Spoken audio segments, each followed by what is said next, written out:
Ministério Povo da Fé.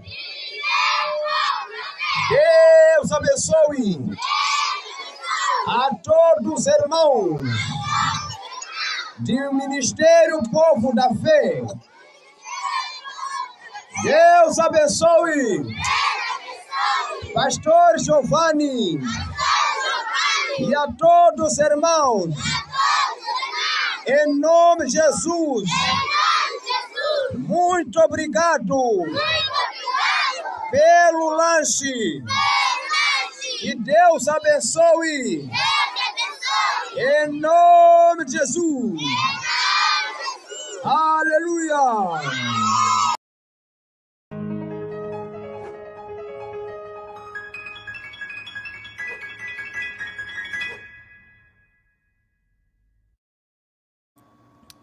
A graça e paz, povo da fé, que Deus abençoe a sua vida, a sua casa e a sua família. Sejam todos bem-vindos para mais uma live aqui desse canal.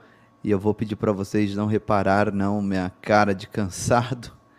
Hoje foi um dia daqueles, acabei de chegar do curso e falei, não posso terminar o dia sem falar com meus irmãos, sem trazer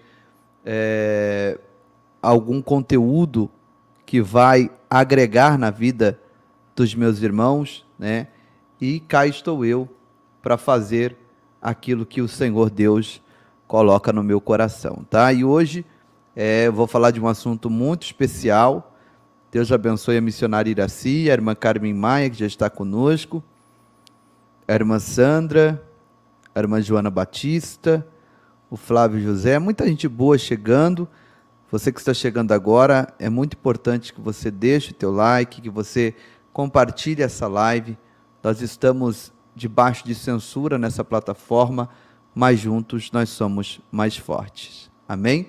Se você deseja também contribuir com nossos projetos, tanto no Brasil quanto na África, ali em Moçambique, está passando aqui embaixo algumas formas de você fazer isso, ok? Pastor, você vai falar sobre o que hoje? Bom, hoje eu vou falar sobre a última e sétima trombeta do Apocalipse, ok? Está preparado? Aperte os cintos e vamos lá. Bom, a sétima trombeta está lá em Apocalipse 11, tá? Apocalipse capítulo 11, versículos 15 a 19. Tá? Você que tem uma Bíblia aí, pegue, tá? E vamos ler junto. E o sétimo anjo tocou a sua trombeta, e houve no céu grandes vozes que diziam: os reinos do mundo vieram a ser de nosso Senhor e do seu Cristo, e ele reinará para todo o sempre. Ou para o século dos séculos, né, em algumas traduções. E os 24 anciões que estavam assentados em seus tronos diante de Deus, prostraram-se sobre seus rostos e adoraram a Deus, dizendo: graças te damos, Senhor Deus Todo-Poderoso, que és e que eras, e que hás de vir, que tomaste o teu grande poder e reinastes.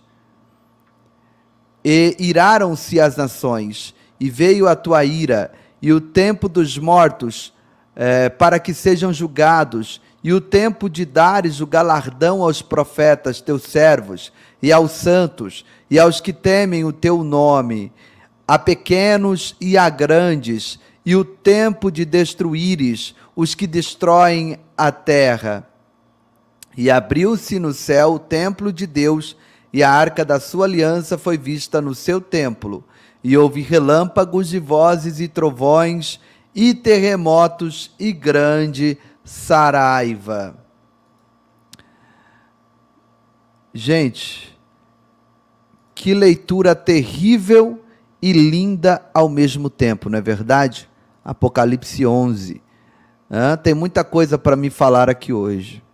Em primeiro lugar, eu quero falar para vocês que quando toca a sétima trombeta, com o toque da sétima trombeta, vão ser também derramadas as 7 taças, né, que é o último tipo de juízo que Deus vai derramar sobre a terra, e o pior deles. Aliás, são na verdade 21 juízos, tá, estabelecidos.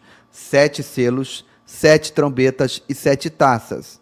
Tá? Já falamos aqui sobre os 7 selos, já falamos aqui sobre as taças, e agora estamos na última taça, e eu vou falar aqui também, já falamos aqui, perdão, sobre os selos, as taças, e por último, nós vamos falar também sobre o último juízo de Deus, que eu vou estar falando aqui nas próximas lives. Deus abençoe, irmã Maria Pereira, glória a Deus, Deus abençoe, chegou aí a vozinha Maria, né? Em nome de Jesus, tá? Então são 21 juízos, como eu disse, estabelecidos por Deus. 7 selos, 7 trombetas e 7 taças. Estamos falando da última trombeta. E eu quero que vocês entendam que os 7 selos são muito ruins, mas as 7 trombetas são piores. Agora, as 7 taças são ainda piores. Então, no céu, nós vemos júbilo, alegria. Mas na terra, os cidadãos da terra se enfurecem. Então, o 7º anjo, ele não somente nos prepara para a consumação do século, mas como ele também explana a partir daí tudo que vai acontecer, e assim, o poder de Deus, o governo de Deus sendo estabelecido e tomando das mãos de Satanás definitivamente o poder sobre a terra. Então é a sequência que vai se desencadeando a partir de agora, a partir da metade da segunda metade da grande tribulação, tá? Agora eu quero ler para vocês aqui Apocalipse 10. Deixa eu ver se eu consigo colocar na tela, porque talvez você não está com a Bíblia aí, está no trabalho, não sei. Apocalipse 10. Depois tem algumas matérias para a gente colocar aqui, acompanhar juntos, tá? E no final eu vou responder aqui algumas perguntas, tá bom? Beleza? Aí, ó, Apocalipse capítulo 10, o versículo 7. Aqui, ó. Mas nos dias da voz do 7º anjo, quando tocar a sua trombeta, se cumprirá o segredo de Deus, ou o mistério de Deus, como anunciou aos profetas seus servos. Ou seja, quando o 7º anjo vai tocar a 7ª trombeta, aqui fica claro uma coisa: tudo que falta para cumprir, vai se cumprir. E o mistério de Deus aqui, aquilo que está escondido aos olhos dos homens, só foi revelado aos profetas, ele vai revelar e vai anunciar, e todos saberão, tá, gente? Todos saberão que é Deus que está operando agora, tá? Aí não haverá mais essa coisa de, o que é que está acontecendo? Ó Deus, a vida... Não.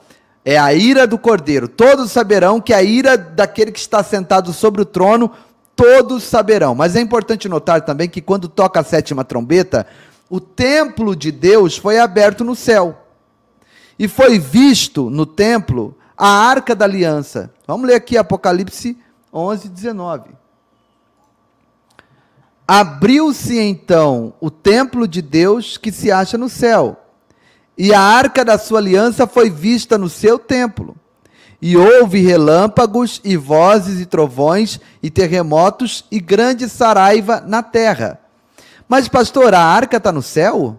Ou a arca está na terra? Meus irmãos, existe um templo na terra, e existe um templo no céu. Entenda isso. A arca da aliança feita aqui na terra, ela é um símbolo, um tipo da verdadeira arca da aliança que está lá no céu. Antes de eu entrar propriamente falando sobre esse momento aqui, eu quero dizer para vocês que também eu preciso fazer uma menção, tá? O texto que nós lemos fala que chegou a hora da retribuição dos galardões, né, de todos aqueles que morreram pelo Evangelho, pelo Senhor, né?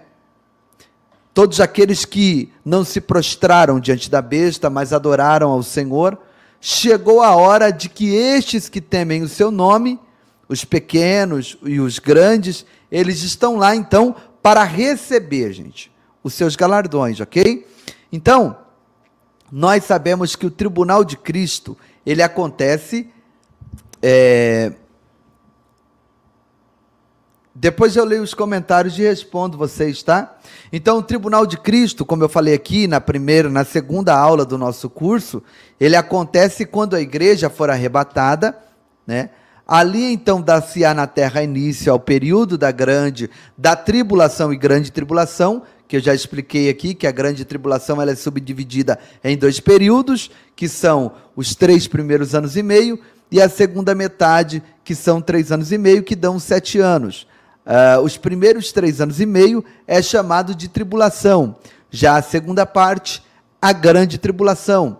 Então, dá-se-á início a esse período na terra, e enquanto isso a igreja passará 7 anos sendo galardoada, patenteada, passando então pelo tribunal de Cristo. Mas aqui nós vemos que os que morrem na grande tribulação, os que creram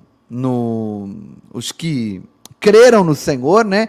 Esses estarão então recebendo os seus galardões após o arrebatamento. Mais detalhe, há alguns teólogos que afirmam que os santos do Velho Testamento, vamos falar aí de Abraão, vamos falar aí de Davi e de muitos outros que viveram, pessoas comuns e normais, não serão arrebatadas. Eles chegarão na presença de Deus neste momento.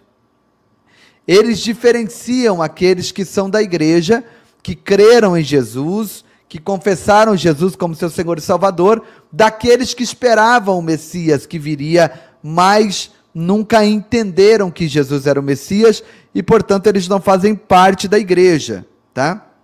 E não seriam arrebatados. Eu confesso para vocês que não é algo absoluto, tá? Eu prefiro crer que todos os que creram no Velho Testamento, juntamente com a igreja que creu, serão arrebatados no dia do arrebatamento e comparecerão juntos ao tribunal de Cristo. Por que eu creio nisso? Porque os 24 anciões que estão lá na sala do trono, 12 representam a igreja e 12 representam as tribos de Israel, tá? Então, neste momento aqui, que alguns santos compareceriam diante do trono de Deus para receber o seu galardão, seriam então os que morreram na grande tribulação, ok? Então vamos prosseguindo aqui. Primeiro eu quero falar para vocês sobre o diabo e o povo judeu, tá? Os capítulos 12 e 13 de Apocalipse tratam dessa relação de ódio que Satanás tem com o povo judeu. Satanás odeia o povo judeu. Satanás odeia o povo judeu porque o povo judeu é um povo escolhido, um povo a qual Deus ama, né? Então nós vemos claramente um ódio visceral, desde o princípio, desde os primórdios contra Israel. E nos primeiros 5 versículos de Apocalipse 12, nós vamos ver a descrição de maneira figurada desta perseguição que o diabo vai fazer, né, para com Israel. Eu vou ler para vocês e depois eu vou interpretar, ok? Interpretar, Apocalipse 12, de 1 a 5. E viu-se um grande sinal no céu, uma mulher vestida do sol, tendo a lua debaixo de seus pés, e uma coroa de 12 estrelas sobre a sua cabeça. É difícil a compreensão, né? Quem que é isso aqui? É Israel. Vocês se lembram do sonho de José? José via, ele teve essa visão. E o texto diz que essa mulher, achando-se grávida, grita com dores de parto, sofrendo tormentos para dar à luz. E viu-se também outro sinal no céu, e eis que era um grande dragão vermelho, que tinha 7 cabeças e 10 chifres, e sobre as suas cabeças 7 diademas, ou coroas, e a sua cauda levou após si a terça parte das estrelas do céu, e lançou-as sobre a terra, e o dragão parou diante da mulher que havia de dar à luz, para que, dando ela à luz, lhe tragasse o filho. E deu à luz a um filho homem que há de reger todas as nações com vara de ferro.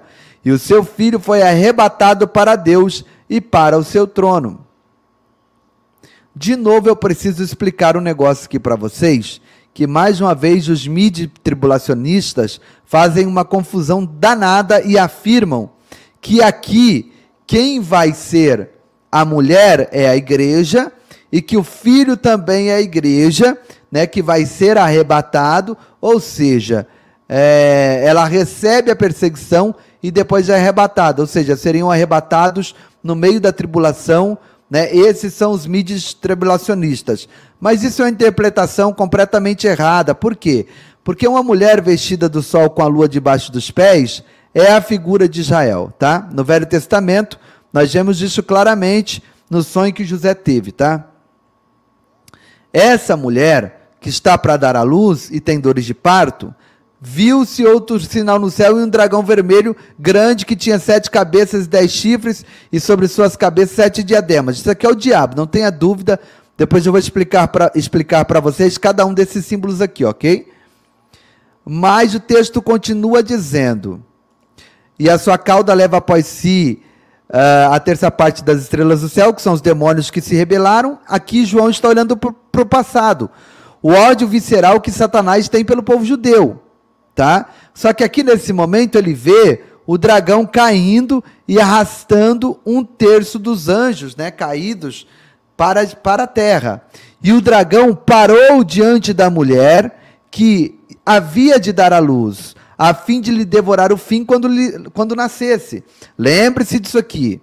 Aqui, tanto nós temos a perseguição passada, né, que Satanás tentou matar Jesus quando usou Herodes para matar os meninos, tá? Tentou tirar dos magos, onde Jesus tinha nascido, para ela matar. Ou seja, tanto fala disso, mas também fala do ódio do descendente da mulher, que há de governar o mundo com cetro de ferro. Agora, gente, o texto diz, presta atenção, que o dragão se deteve em frente à mulher que estava para dar à luz, a fim de devorar o filho quando ele nascesse. Foi isso que ele fez com Jesus lá atrás. Quando nasceu Jesus, ele quis matar. E aí o texto continua dizendo aqui, ó. Vamos lá, cadê? O texto continua dizendo o seguinte, ó. Vamos prosseguir aqui, depois a gente responde os comentários. E deu à luz um filho homem que há de reger todas as nações com vara de ferro. Isso é Jesus, irmãos.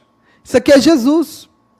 E o seu filho foi arrebatado. Quem é que vai reger as nações com um cetro de ferro?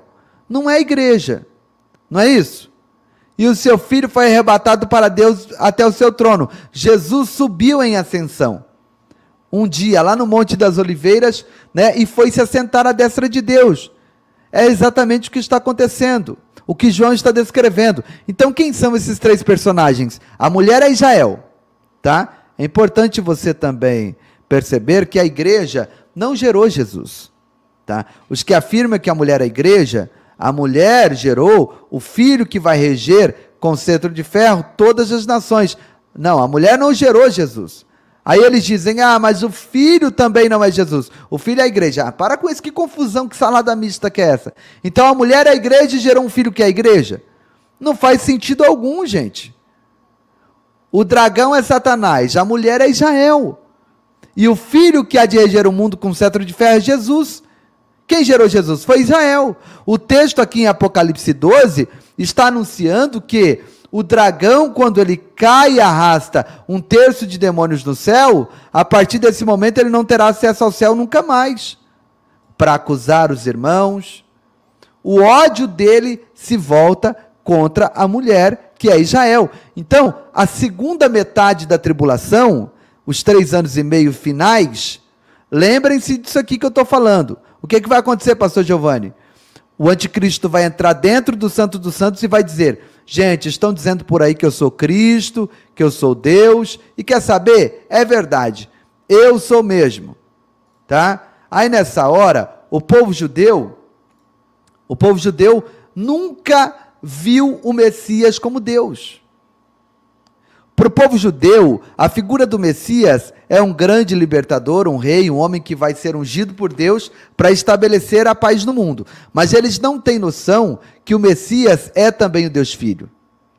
Então, quando o anticristo entrar no Santo dos Santos, eles vão dizer, pera lá, você não é um sumo sacerdote, você não podia estar aí. E você também não é Deus, não podia estar aí.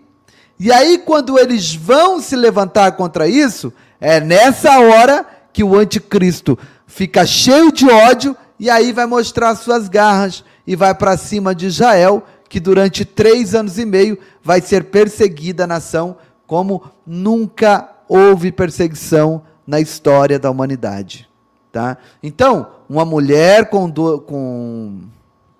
aqui no começo aqui, ó. Vamos recapitular para vocês entenderem, tá? Beleza? Ó, uma mulher vestida do sol, tendo a lua debaixo dos pés e uma coroa de 12 estrelas, é Israel, ok? Agora, é interessante que aqui no livro do Apocalipse nós temos também 4 mulheres muito fortes e simbólicas no livro do Apocalipse. A primeira delas é a mulher vestida de sol, né? Deixa eu suspender o irmão aqui, que está tirando um foco aqui. Espera aí, vamos lá. Aí. Vamos seguir aqui, né? Então, como eu disse para os irmãos, é muito interessante que aqui no livro do Apocalipse nós temos também 4 mulheres muito fortes e muito simbólicas no livro do Apocalipse. A primeira delas é a mulher vestida de sol com a lua debaixo dos pés, que é Israel, tá? Que é vista como uma mulher. Em segundo lugar, é a prostituta de Apocalipse 17, tá? Que é, na verdade, o sistema religioso mundial falso. A Babilônia. Está ao vivo, Daniel? O sistema da falsa religião que começou lá no livro de Gênesis, com Nimrod, com Semíramis, com Tamuz, e que perpassou toda a história e vai ser destruída agora aqui em Apocalipse 17. No capítulo 18 temos uma terceira mulher, que é uma rainha arrogante, tá? Também Babilônia, só que agora não Babilônia religião, mas o sistema econômico mundial, tá?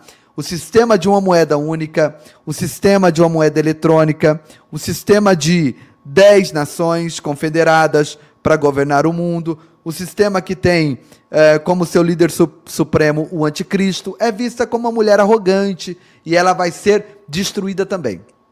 E por último lugar nós temos uma última mulher super importante que é uma noiva pura, a verdadeira igreja de Cristo, que está lá em Apocalipse 19, descendo com o Senhor depois da batalha do Armagedon, tá bom?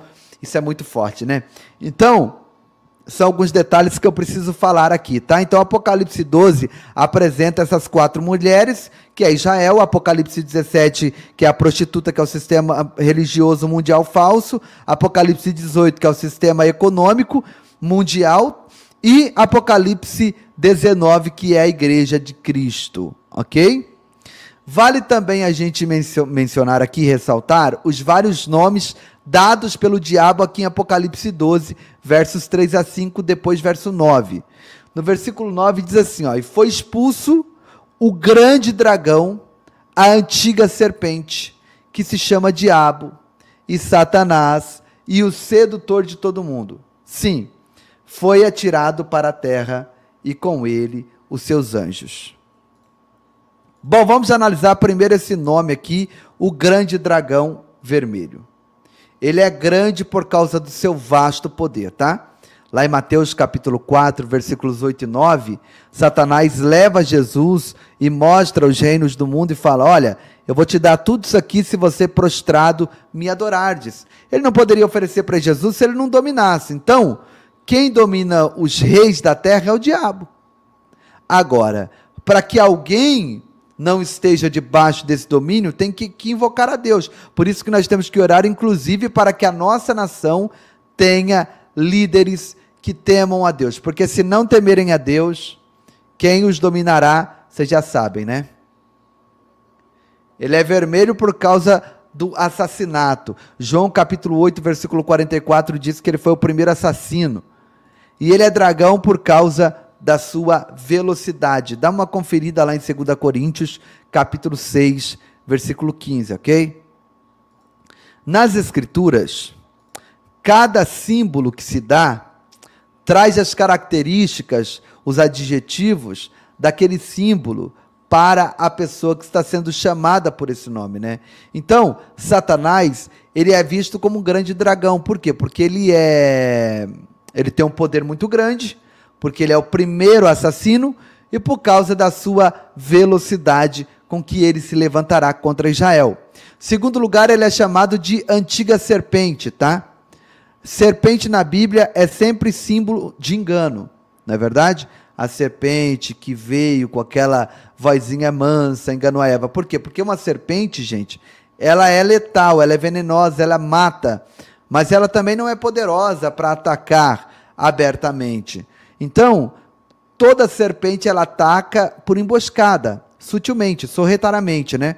Tudo bem que na maioria das vezes, quando a serpente pica um ser humano, é porque ela teve medo.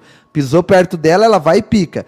Mas os animais que ela é predadora, né, sobre os quais ela é predadora, ela fica escondida, emboscada. Então, quando fala da antiga serpente, fala do seu ardil, fala da sua estratégia, fala dela ser sorrateira, que fica sempre escondidinha, né? Ou seja, ele vai continuar enganando muita gente. Ele é o diabo. A palavra diabo, né, diabolos, significa o acusador. Por quê? Porque diar é uma proposição grega que significa através. E bolos, ou balovos, o verbo é lançar. E ele lança dardos inflamados para nos acusar. Tá? Então ele é chamado, por último, de sedutor de todo mundo.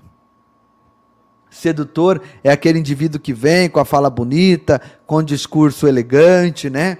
Ele é de fato uma pessoa que vai enganar as pessoas de uma forma tremenda nesse período.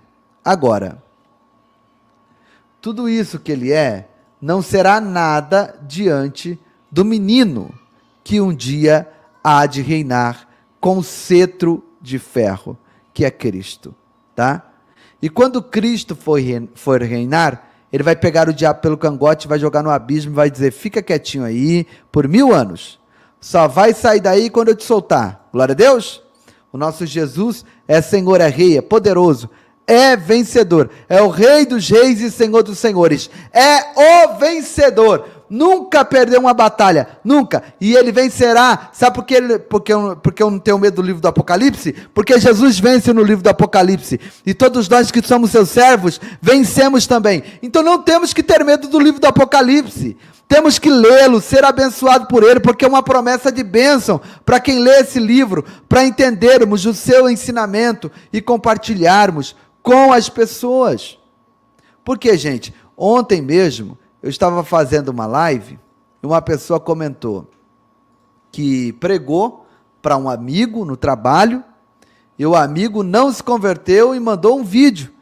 Lá, sabe, da live, falando do juízo final, ele mandou o vídeo para o amigo e o amigo ficou muito tocado, se converteu, né, confessou Jesus, pediu perdão dos pecados. Isso é maravilhoso, gente.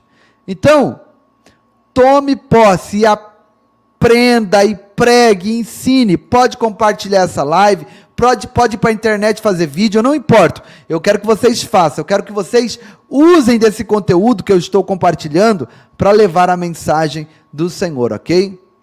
Então, eu falei aqui em primeiro lugar do grande dragão vermelho, falei da antiga serpente, né? Falei do diabo, falei do sedutor, e agora, gente, eu quero falar para vocês sobre o ódio, tá, de Satanás a Israel. Ele teve no passado e ele terá no futuro também. Os versículos 6 a 17 descrevem a perseguição brutal contra a nação de Israel. Israel terá que fugir para o deserto. Mateus 24 fala claramente: orem para que a vossa fuga não seja no inverno, ai das grávidas, sabe? Não, os que estiverem no arado não desçam para pegar as suas vestes. Fujam, fujam, porque será uma perseguição, sabe, muito grande.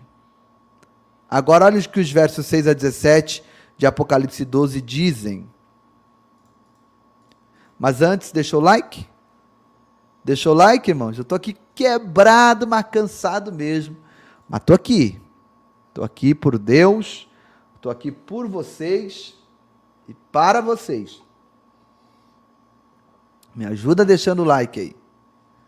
O like tá baixo, olha como que tá baixo o like. Pelo amor de Deus, fecha o chat agora, deixa o like e volta para o chat. Vamos chegar a pelo menos 1000 pessoas no canal Povo da Fé e a pelo menos 400 pessoas no canal Povo da Fé Oficial. Vocês conseguem me ajudar deixando o like? Consegue?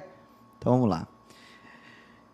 E a mulher fugiu para o deserto, onde já tinha lugar preparado por Deus, para que ali fosse alimentada durante 1260 dias, 3 anos e meio. E houve batalha no céu, né? Miguel e seus anjos batalhavam contra o dragão e batalhavam. Então preste atenção que a perseguição contra Israel vai ser ali 3 anos e meio. Rompeu o acordo, é pauleira. O anticristo vai para cima sem dó. E Deus terá um remanescente, tá? E eles vão fugir para o lugar onde Deus preparou, tá? E aí o texto diz: houve batalha no céu. Miguel e seus anjos batalhavam contra o dragão. E batalhavam o dragão e os seus anjos. Mas não prevaleceram, glória a Deus. Nem mais o seu lugar se achou nos céus. Nunca mais.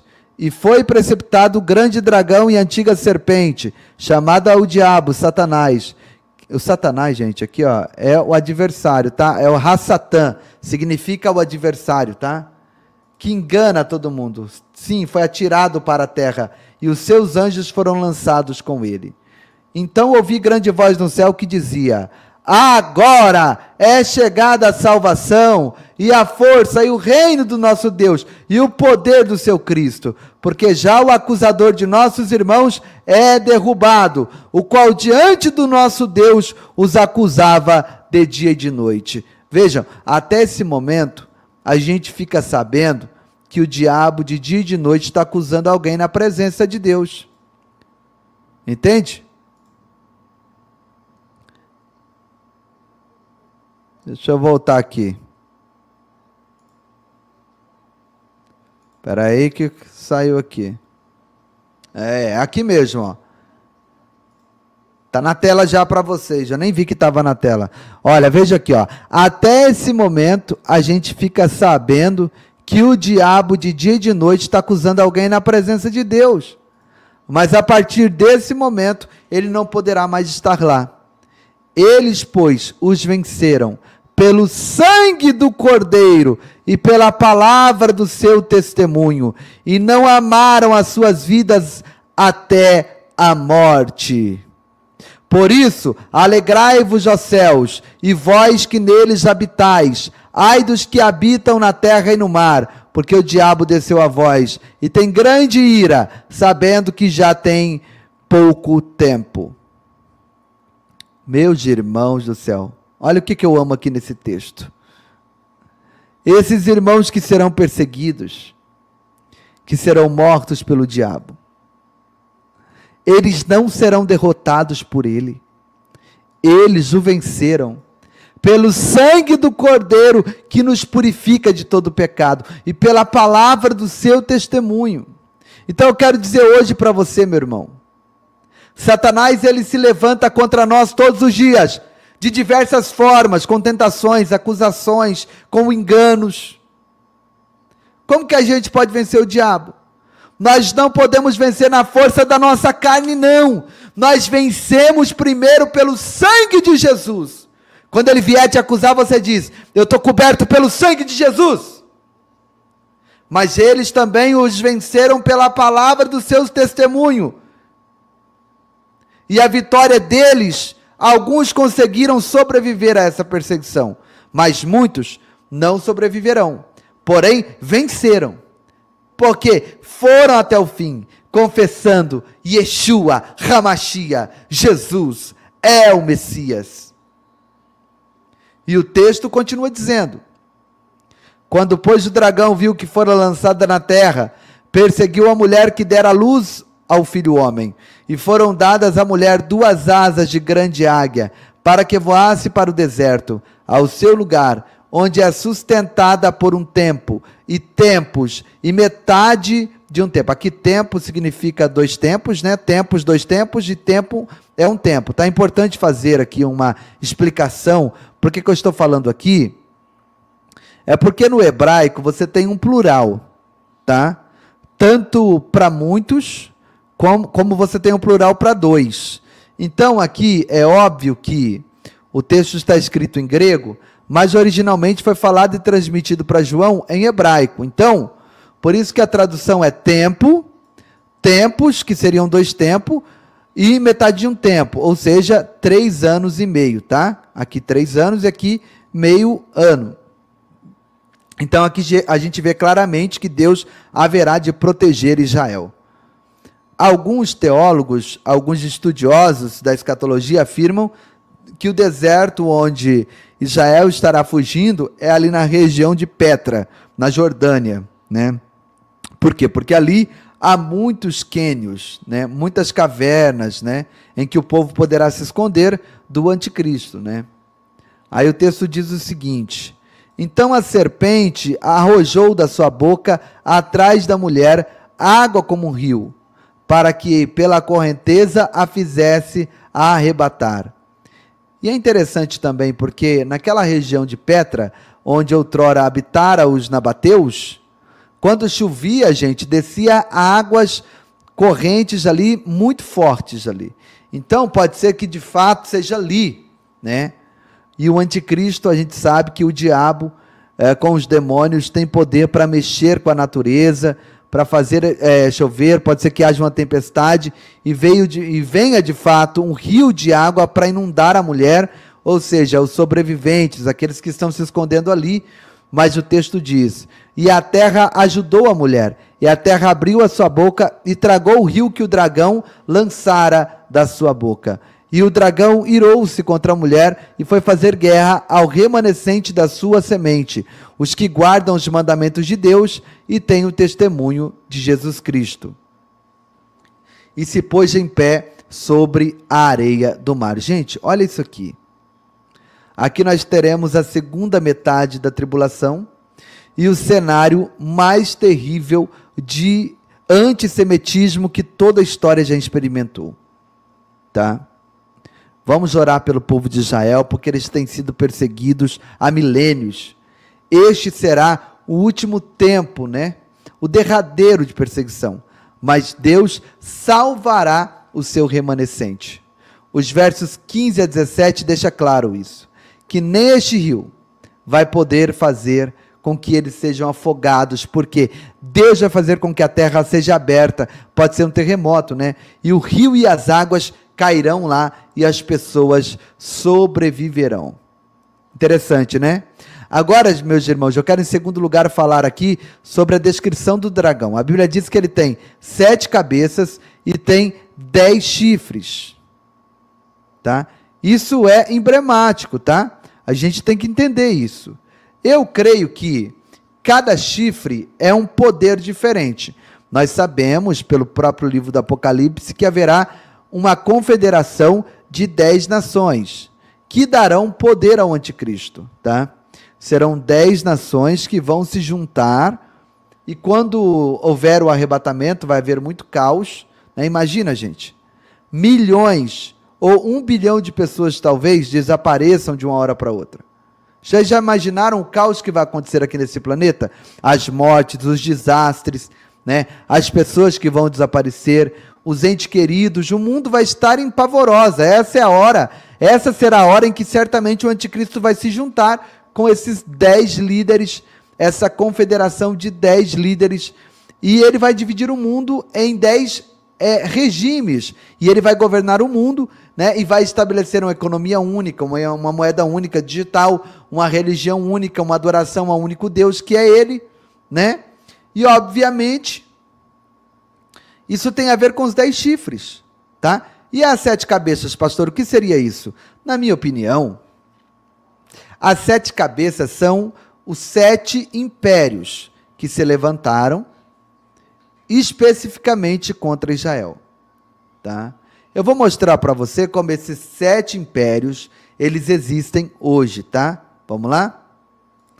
Egito, Assíria, Babilônia, Medo-Persa, Grécia, Roma. E o último dos impérios será a soma de todos eles, tá? Que é o império do anticristo. Então vamos analisar do ponto de vista geopolítico e religioso, né? Como que essas nações hoje são, que tipo de Deus eles adoram, qual a sua religião. Egito, a maioria esmagadora de muçulmanos. A Síria tem, que é onde fica o Iraque ali, muçulmanos. Babilônia, também onde fica o Iraque, muçulmanos. Os medo-persas, Persa é o Irã, muçulmanos. Gregos, tá? Agora é importante dizer aqui que a palavra no original, aqui traduzido no texto português para gregos, né, da Grécia, é Yavan. Yavan era uma região da Turquia. Então, também muçulmanos. E os romanos? Mas os romanos, pastor, eram pagãos, eles não eram muçulmanos. Acontece, gente, que o Império Romano, ele foi dividido entre o Império Romano do Ocidente, cuja capital era Roma, e o Império Romano do Oriente, cuja capital era Constantinopla, a atual Istambul, né? Então, qual é a religião maioria, né, do povo da Turquia? Muçulmanos. Por que eu estou dizendo isso? Porque existe uma teoria, aliás, um ex-palestino, né? Um ex-palestino terrorista chamado, deixa eu ver o nome dele aqui para mim falar bem certinho aqui. Ó, o nome dele é um ex-palestino terrorista chamado Walid Shoebat. Se você puder, compre os seus livros, Walid Shoebat na Amazon, no Mercado Livre. Eu não conheço nada em português, mas para quem lê inglês é maravilhoso, tá? Ele foi a primeira pessoa que eu li que afirma claramente que o império do anticristo será um império de muçulmanos. Mas quando a gente olha lá para Daniel capítulo 2, que a gente vê a estátua de Daniel, ela tem 2 pés. Um pé no Ocidente e um no Oriente. A mistura dos materiais é das pernas e dos pés da estátua de Daniel são de barro e também de ferro. Ferro fala de dureza, né? Fala de um poder, sabe? Agora o barro fala de democracia, né? Na verdade, eu acredito que o governo do anticristo será uma união da Europa, da comunidade europeia, mais ocidental, mais numa visão democrática, entre aspas, né? Juntando-se ao Islã. E por isso, então, essas 7 cabeças do dragão seriam 7 nações que outrora foram inimigas, né, viscerais de Israel e que tentaram destruir Israel. Tá bom? Deu para entender? Ó, gente, falta apenas 30 pessoas para batermos 1000 pessoas no canal Povo da Fé, e falta apenas 60 pessoas para batermos 300 no Povo da Fé oficial. Vai lá, deixa o like aí. Você não deixou o like ainda? Fecha o chat, deixa o like rapidinho para a gente continuar aqui, tá? Bom, então, os 10 chifres são, na verdade, 10 etnias ou 10 nações. Anota aí, tá? E eu acredito que o anticristo, né, quando vier, quando tiver aquela crise mundial, com tudo isso acontecendo, ele vai reunir as nações e ele vai receber o poder destas 10 nações, e aí depois vai ter uma briga ali, né? Não vem ao caso agora, não vou falar isso agora, mas ele vai receber a autoridade dessas etnias, dessas nações, que são os 10 chifres, e mais as 7 cabeças, que são 7 nações antigas, que se levantarão contra Israel todo o tempo. E ele, então, formará essa confederação de pessoas e de nações que perseguirão Israel. E Israel sobreviverá por causa da presença sobrenatural de Deus. Mas muita gente vai morrer, né? Porém, muitos mártires se levantarão e receberão a glória de morrer, né, por Jesus, e eles são chamados de vencedores. Eles o venceram pelo sangue do Cordeiro e pela palavra do seu testemunho, porque deram testemunho até a morte. Então, de um lado, né, é o que Jesus fez por mim e por você. Ele morreu para perdoar os nossos pecados, e do outro lado é o Espírito Santo nos empoderando e nos encorajando. Aliás, nesse tempo, o Espírito não estará dentro deles, mas vai encorajá-los mesmo assim, para que eles sejam testemunhas fiéis de que Jesus, de que Yeshua é o Mashiach, é o Messias. Aleluia, glória a Deus. Então, meus queridos, eu quero terminar essa aula de hoje dizendo que será um tempo muito difícil. Até lendo sobre isso, até pregando sobre isso, a gente fica muito impactado quando a gente prega e fala sobre isso. Mas como disse o texto, está chegando a hora, está acabando. Agora é Deus no controle, agora é o Senhor no controle. O diabo está perdendo a mão, o diabo está perdendo o controle. Ele vai ficar, sabe, doido, ele vai enfurecer, ele vem com tudo, mas vem para cair. Por quê? Porque o livro de Apocalipse é o livro da revelação do Senhor Jesus glorificado, o Rei dos Reis, o Senhor dos Senhores, o Alfa e o Ômega, o princípio e o fim, a origem e o destino, o eu sou, o que era, o que é, o que sempre haverá de ser, o mesmo ontem e sempre. Ele é o nosso Senhor, Ele é o nosso Salvador, Ele é o nosso intercessor, Ele é o nosso melhor amigo. Então, rejubile-se, filhos de Deus, rejubile, porque o fim da história contra a vitória do Senhor e dos seus servos e dos seus filhos e do seu exército e dos seus amigos. Se você ainda tem dúvida de que Ele é o seu Senhor e seu Salvador, faça essa oração e diga: Senhor, eu abro o meu coração, eu te convido para entrar na minha vida, perdoa os meus pecados, perdoa os meus pecados, eu preciso do teu perdão, eu preciso que tu sejas o meu Salvador. Escreve o meu nome no livro da vida, Senhor.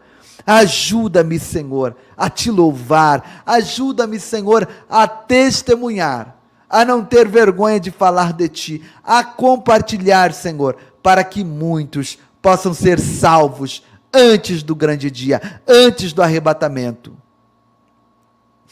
Amém. Queridos, eu quero pedir a você que você compartilhe a respeito dessa mensagem, tá? Você pode compartilhar, você pode contar sobre ela, use os vídeos que eu tenho sobre Apocalipse e compartilhe-os. Você pode convidar as pessoas para assistirem essas lives, sabe que é um curso que está abençoando tantas vidas aqui gratuitamente, amém? Que Deus te abençoe, glória a Deus pela sua vida. Eu espero que você continue estudando, repetindo muitas vezes aquilo que você não entendeu direito. Volte à live para que você entenda que esse conhecimento entre na sua vida e transforme para a honra e glória do nome de Jesus, tá bom? Glória a Deus. Obrigado por vocês terem ficado até aqui comigo. Eu vou colocar aqui as imagens ali dos nossos irmãos da África, onde nós estamos alimentando essas crianças.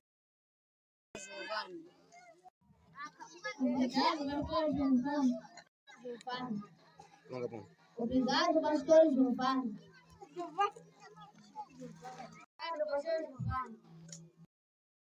O povo da fé. Deus abençoe a todos os irmãos do Ministério Povo da Fé. Deus abençoe Pastor Giovanni. É importantíssimo a sua contribuição, sabe, para esse projeto. Glória a Deus. Eu quero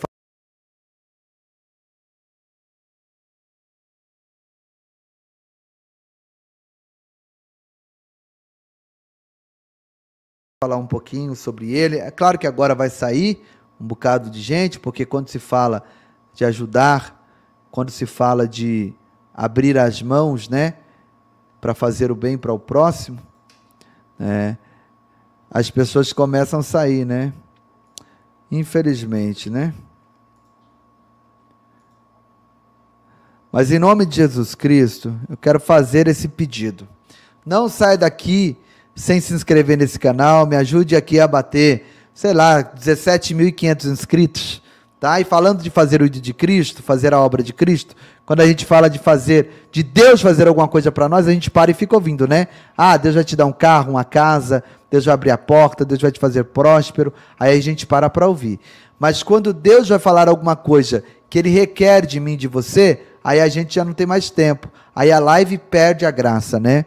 Então, para aqueles que querem fazer também a vontade de Deus, eu peço que não saiam da live nesse instante, nesse momento, que respeitem esse instante, que tenham esse momento tão importante quanto tudo que você ouviu nessa live, tá?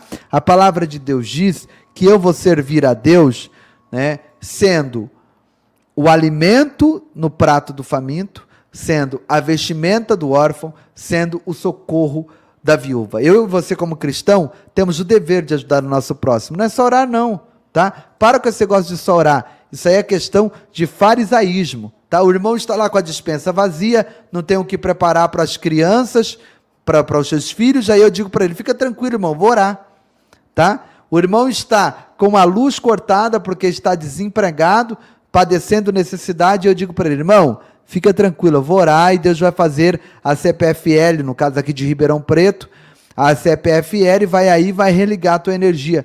Não, eu tenho que nesse instante agir, fazer o que cabe a mim fazer. Então, é isso que nós temos que fazer. Quando chega o momento da gente falar o que a gente tem que fazer para o reino, as pessoas vão embora. Elas dizem, eu não tenho nada a ver com isso, eu não quero nem saber. E vocês sabem que estamos passando por uma certa dificuldade, porque o nosso canal foi censurado, as lives diminuíram muito o público, mas com um número pequeno, mesmo assim ainda a gente consegue alimentar essas crianças. Então eu peço ajuda, em nome de Jesus Cristo, me ajude a colocar essa comida no pratinho dessas crianças que você está vendo aí agora. Essas imagens é um dever meu, um dever seu, tá? Em nome de Jesus, contribua, me ajude, tá? Estamos colocando arroz e feijão no prato desses pequenos aqui, pois essa é a melhor maneira de falar para essas crianças que Deus existe, que Deus abençoa, que Deus ajuda, né? Que Deus abençoa através da minha mão, através daquilo que Ele mesmo me deu, vocês estão entendendo? Muitas vezes nós queremos ser abençoados, mas aí Deus pergunta para você, e ser uma bênção você não quer não? Hã? E ser uma bênção você não quer? Ah, não, ser uma bênção eu não quero não. Então, nós temos que ter também essa missão. Eu não quero apenas ser abençoado, eu também quero ser uma bênção. E quando eu sou um abençoado, o propósito de Deus é me tornar uma bênção para o meu próximo. Se Ele me abençoa me dando um salário bom, é para eu ser uma bênção para o faminto, é para eu ser uma bênção para o necessitado, é para eu ser uma bênção para a viúva. Vocês estão entendendo? Quando Ele abençoou Abraão, Ele determina isso. Ele abençoa Abraão e diz assim, Abraão, e em ti serão benditas todas as famílias da terra. Então, Abraão se tornou abençoado, mas também se tornou um abençoador. E, infelizmente, as pessoas só querem ser abençoadas. As pessoas não querem ser uma bênção. Tá, eu quero ganhar um salário de 10 mil reais por mês. Qual é o propósito? Para quê? Para ostentar um carro do ano? Para ostentar para os meus familiares que a minha casa é mais bonita que a deles? Só para isso? Não. Eu tenho que ter essa finalidade genuína e nobre. Deus, abençoe na minha empresa, abençoe meu salário. Eu gostaria de ajudar mais essas crianças. Eu gostaria de abençoar mais a vida dessas crianças. Eu sei que eu tenho sido uma bênção na vida dessas crianças com 10 reais, com 1 real, com 20 reais, com 30 reais. Mas Jesus, o Senhor tem o poder de me abençoar de tal forma para eu dar uma bênção de 200, de 300, de 500, de 1.000 reais para essas crianças. Nós temos que ter essa ambição. Sabe como é que eu oro? Eu oro sempre dizendo, Deus, me abençoe para que eu possa ser bênção na vida de outras pessoas. Tá? Fecha os teus olhos, eu quero orar com vocês agora. Senhor meu Deus e meu Pai, em o nome do teu Filho amado Jesus Cristo, Eu quero orar por todos os teus filhos, por todas as tuas filhas, que já têm ajudado esse nosso projeto em Moçambique, nos ribeirinhos, que tem colocado arroz e feijão no prato de centenas de crianças ali nos ribeirinhos e também em Moçambique. Pai, o teu filho, a tua filha que me assiste agora, gostaria, Pai, de contribuir ainda mais do que já está dando, Pai. E o Senhor tem as condições, o Senhor tem o poder de conceder aos teus servos esta oportunidade de poder ajudar mais, de poder contribuir mais. Eu estou orando dessa forma, Senhor. Cumpra na vida dos teus filhos, na vida dos teus filhos, meu Deus, que estão contribuindo com esse projeto. Eles estão honrando a Ti, meu Pai, ao ajudar essas crianças. E a Tua palavra diz em Provérbios que quando honramos a Deus com a primícia das nossas rendas, o Senhor transborda o lagar e multiplica o celeiro. Que a tua palavra, é a Tua palavra que diz isso, Pai. Eu estou pedindo agora a multiplicação no celeiro do Teu Filho, o transbordar no lagar dos Teus servos, e que eles vivam, meu Pai, momentos de experimentar milagre de multiplicação, Senhor. Que eles vivam momentos do sobrenatural. E para isso também eu peço, Senhor, a todos, que o Senhor possa dar saúde a todos eles, longevidade, encha eles com Teu Espírito, Pai. Em nome de Jesus, não sou eu que convenço ninguém a ajudar, e sim o Teu Santo Espírito, Deus. Então, portanto, a partir de agora, Senhor, que o Teu Santo Espírito toque no coração de cada um a maneira em que deverá contribuir nesse dia, meu Pai, para essas crianças, ó Deus. Eu oro, meu Pai, por aqueles também que estão vivendo uma vida paupérrima, aqui no Brasil mesmo, e não tem condições de dar nem R$1, Senhor. Eu abençoo essas pessoas, Pai, e peço ao Senhor, tire essas pessoas da miséria, tire essas pessoas do opróbrio, em nome de Jesus, ó Pai. Dê a essas pessoas condições, não apenas de poder ajudar, ó Pai, mas também de ter fartura, meu Pai, em suas casas, em nome de Jesus, Pai. Nós abençoamos a vida espiritual e ministerial de todos, abençoa o lar e a família de todos, em nome de Jesus, ó Deus. Para a glória do Teu nome nós profetizamos cura, libertação e milagre na vida de todos, em nome de Jesus, amém e graças a Deus. Glória a Deus. Você crê no milagre? Você crê na vitória? Então diga amém, diga graças a Deus. Amém.